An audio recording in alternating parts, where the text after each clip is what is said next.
Ano masasabi mo? May trabaho ka na ulit. Masaya. Masaya ka? O kasi yung amo mo mabait, di ba, nakausap mo. Tsaka ano, 3 lang sila. Pondo pa. Walang bata. Saan ka pa? Linis lang. Oo. So, linis. More on linis. Labas siguro, ano naman yun, matik naman. Washing machine naman siguro yun. Kasi mga condo, usually, mga matik ang mga ano dyan, washing machine. 60. So, yan. Ang sahod niya, mga kainday, sasabihin po natin mamaya, ha, mga kainday. Mag-ano muna tayo, magbasa muna tayo ng mga nagko-comment. Okay na. Kay Eva. Hi, ma'am. Hello. Noy na. Noy na. Panin. Si ano, Eva. Eva May, kamusta? Meron po ba age limit? Wala naman po, kaso depende po sa ano ha, sa employer kung ilang taon po yung hinahanap nila. Medyo mainit ngayong araw. Ma'am, PM ako sa'yo. Sige, yam ha. PM lang, PM. Antay lang tayo ng reply, mga kainday. At maraming masyadong nag-chat. Natatabunan sila. Kaya dun sa mga nag-PM po, make sure lang po na meron na po tayo requirements para yung mga ibang may requirements, hindi po sila natatabunan. Kailangan po kompleto mo na yung requirements. Kagaya ni Wena, kompleto ka na po. Kompleto bang pupunta dito para iwasasin. Oo, kasi pag pupunta kayo dito na wala kayong requirements, tatagal kayo dito. So, para mabilis, kompleto po yung requirements, mga kainday, ha? Pila. Oo, meron dito isang applicant, mga kainday, nung isang araw. Yanari. Oo, taga-nais. Nabutan mo ba yun? Hindi, no? Oo. 22 years old. Nag-apply siya kasambahay, pero ayaw niya mag-fill up. Paano naman siya matatanggap? Wala tayong masasend sa application nung employer. Kaya pag ganun mga kaila, papauwin po namin pag ganun ha. Kailangan din sa mga nag-a-apply, meron po tayong experience as dun sa kasambahay kung ano yung na-apply natin. Kailangan kasambahay, may experience kayo, marunong magluto, maglinis, maglaba, magplansya. Although hindi naman po lahat natin gagawin yung sa pero mas maganda po kung marunong tayo sa lahat. Para at least madali tayong mapasok. Kasi pag linis lang ang alam, mahirapan po akong ipasok kasi linis lang, di ba magluto. Sino magluluto? Magaan mo. Alam niya yung alam niya na yung amo niya. Bago siya pumunta dito mga kainday, sinabi na sa kanya yung amo niya, sahod niya, location. Yun nga lang, pagdating niya dito mga kainday, mag-fill out. So, paano naman yun? Kung dito pa lang sa pag-fill out, nahirapan na siya, paano pa kaya pag napasok na siya ng trabaho, di ba? So, pag mga kainday, no, po, ha? Mahigpit po talaga dito, kaya dun sa mga viewers po natin na mga kainday, kailangan may experience po tayo sa pagiging kasambahay. Kasi yun po yung applyan natin dito. Yung mga employer din po kasi dun po nagre-rely sa experience po, sa tagal ng experience. Tsaka nag-i-screen talaga kami dito maigi mga kainday. Pag sinabi niyo wala akong experience sa pagiging kasambahay, obligado po kami, syempre, napauwiin po kayo. Kasi kung ano po yung pinilautan nila sa application, yun po yung sasend po sa employer. Kaya pag wala po tayong ilalagay doon, wala po tayong masasend sa employer. So most likely, pag ganun, hindi po tayo makukuha. Tulad nito, marunong sa lahat. Kagaya po nito ni Inday Wena, marunong sa lahat kayo, di ba? Ano alam mong gawing gawaing bahay? Maglaba, maglinis, lansya, maglinis ng garahe. Kasi kanin ng lababo. Pati garahe. Mag-alaga din, marunong tayo Mag-alaga ng bata, mapakain, patulong. Hindi ka naman mag-aalaga doon kasi wala ng bata. Ang swerte mo na doon, te, kasi 3 adult lang, walang bata. Hindi mo kailangan magyaya. So, maid ka lang most likely. Saka kondo lang yun, te, hindi ka mahirapan na mag-akyat baba pa, di ba, kung bahay. Kondo, oo. Usually, mga kondo naman, hindi naman kalaki yun, mga kainday. Tsaka social. Yung swimming pool din sa baba, te, may dala kang swimming pool. Sa babida. At saka yung amo mo pala, nasabi mo, foreigner yung asawa niya, ha? So, marunong naman mag-English si Inday natin. 106 ang natin, viewers natin. Kamusta po kayo? Good day, Ma'am Irene. May kasama din ako. Sige, Evelyn, chat lang ha. Para yung kasama mo rin mag-chat ha, para ma-assist din namin tsaka ma-screen. Ayaw nila employer. Pero wala po kami magkasama ngayon sa isang amo ha, Evelyn ha. Pag magkasama po, magkahiwalay po kayo ng amo ha. Kasi wala po kami magkasama ngayon. So, yan. Wow, congrats. Deploy ka na kay Mercedita. Congrats daw. Thank you po, ate.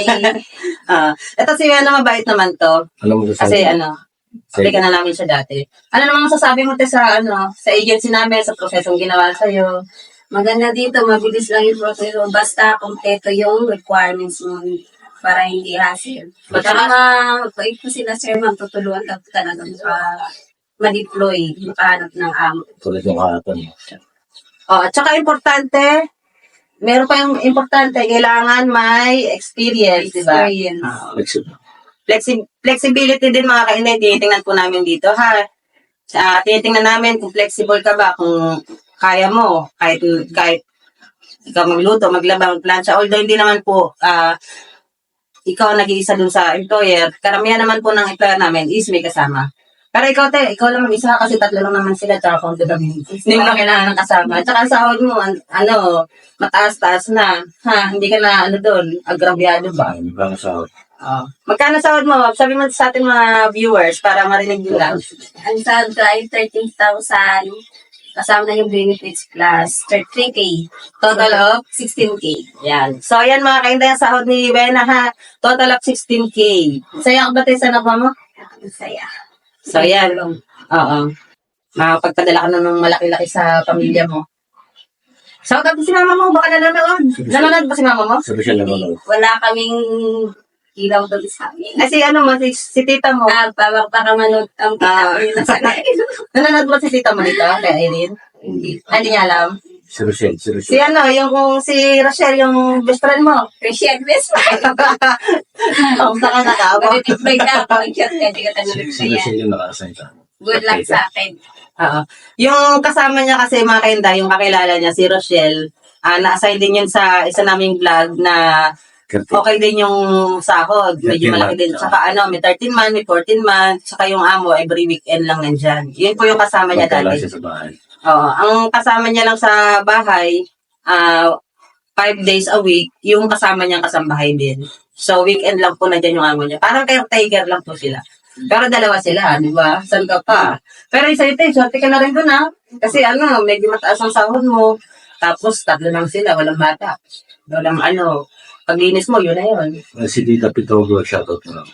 Hi. Si Tita. Mercedita Pitogo. Shout out sa'yo. Ma'am Erin, pwede ba ako kahit?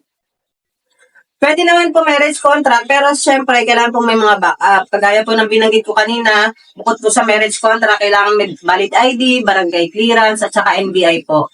Yun po yung mga importante. Lahat po yan importante, kaya dapat po lahat po meron po tayo. Yan Teo, ang daming nag-ano sa'yo. Wow! May pa ako dito, may kaklase ako dati. Sige. Nakapalo sa inyo. Baka nanonood siya, si classmate mo. Batchmate, si Sheila. Alam mo ang page na to. Paano niya nalaman? Nakita niyo po sa video. Nakita niya lang din yung sinabi. Bakit naghanap siya ng trabaho din? Nag-chat lang po siya. Nag-chat sa'yo.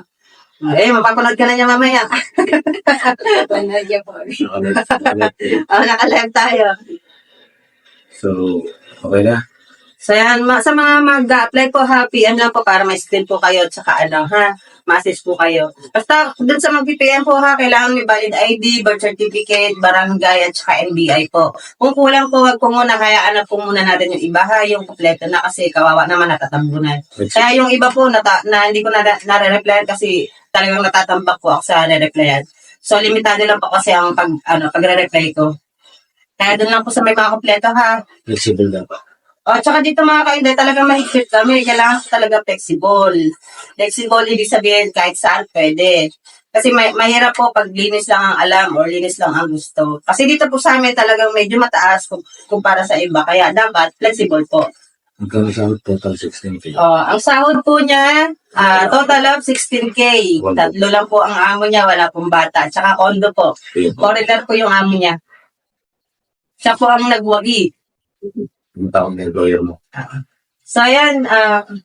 By the way pala, tayo, mapapost tayo sa Facebook ng Irene, Saka dun sa kabila, Indesky. Kay Indayski. Ate, alam mo ba yung kay Lasgin? Hindi pa po. Sige. Mamaya. Mamaya, ha? Sige po, mga kainday, doon sa mga ga-apply, PM lang po, ha? Tara-reply ko kayo. Pero yung kompleto lang po muna requirements, mga kainday, para hindi po ako natatabunan, ha? Ano ba sabihin ka? Ito, last comment, Bayad. bago ka ipahatid ng amo mo. Bayad ba? Walang bayad. Free po lahat. Kaya maganda po yung agency na to. Thank you po sa inyo. So, ate, pagiging mo lang, ha? First time na, ay, hindi naman first time. First time namin maglagay dito sa location, pero si ma'am dati na naming kliyente. Kaya kilala na namin. Yung sahod mo, starting lang yan, ha? Kasi pakita ko naman sa'yo, yung dati doon, nung sa kabila na assign, umabot ng 20 kayang sahod. So, ikaw rin, patatin mo na sahod mo. So, sipag, pusa, at saka saga. Saka, syempre, dapat, may mapagkakatiwalaan. Alam ko naman na mapagkakatiwalaan ka. Yun lang, sana masipag, ha? So, yan, hanggang dito na po muna tayo, mga kaintay, ha? Bye-bye!